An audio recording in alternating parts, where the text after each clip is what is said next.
In this video, we're going to talk about symptoms related to the respiratory tract. Dr. Petersons, let's start with asthma.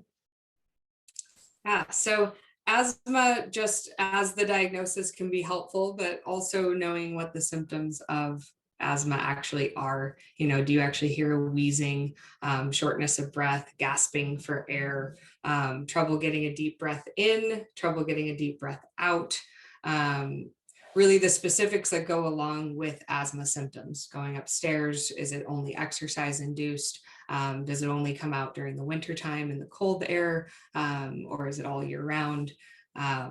Those are going to be the most important things to tell us about the asthma, not just that there is asthma. Right. So all the typical modalities would apply. Let's shift to coughs. And so with coughs, we want to know, again, same types of things that we just talked about with asthma. What are the triggers? Do you have a cough from a tickle in your throat? Do you have a cough from cold air? Do you have a cough from warm air? Is the cough only at night, only when laying down? Does the cough only happen while sitting up? Does the cough only happen with exercise? With the cough, is it a dry cough or is it a loose cough? Does it have anything that comes out? When it does come out, can you actually get it out, or do you have to get it up and then swallow it? If you do get it out, what does it look like? Does the mucus have color? Does it have a smell? What does it taste like? Obviously, these are things that you're going to need to ask your kiddo if it's not you that you're reporting for. And then the mucus itself, there's lots of different ways that you can describe it. So I already talked about like taste and appearance. Is it really sticky? Is it really thin? Is it have bubbles in it? Is it, does it sort of what we call like tenacious mucus, like that mucus that almost like if you were to pull it, that it would go really, really far without breaking, or is it going to snap in half, that kind of thing. So just the consistency of the mucus can make a difference too. And do you cough until vomiting or only cough after midnight? You know, those types of things are useful. And then differentiating potentially a coughing tic from an actual cough can be helpful too. Yes. Let's talk about breathing issues and voice changes.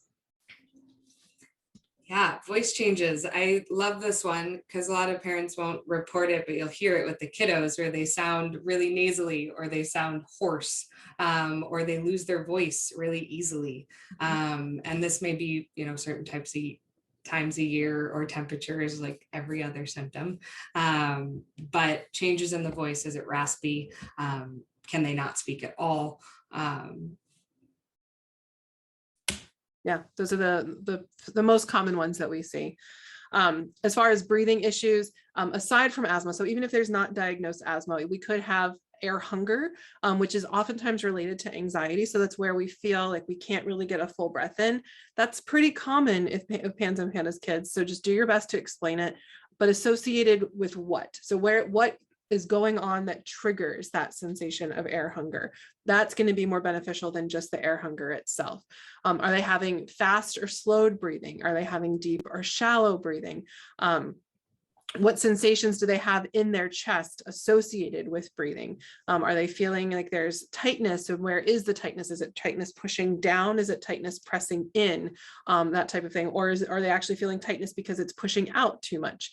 And any pains that might be associated too, if they have stitches in their side or other associated pains, getting the specifics about that. Again, what makes it better? What makes it worse? Exactly where is it?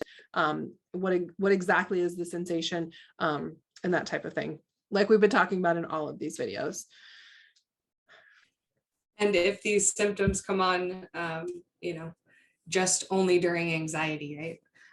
That type of thing. And then sighing is a nice symptom for us that, and if that makes them feel better, or you hear them doing it constantly, can be really useful. And also potentially snoring and yawning. If it seems like they're yawning and they're not sleepy, that can be an interesting, unique symptom. Right. As well. So yawning can come sometimes with air hunger too, right? Like you're trying so hard to breathe and then you end up yawning. So that can actually be a really useful symptom too. Snoring, as you said, may or may not be useful. You can bring it up, but it could be something that is related to sleep apnea, which may or may not be something that homeopathy can address depending on what the cause is.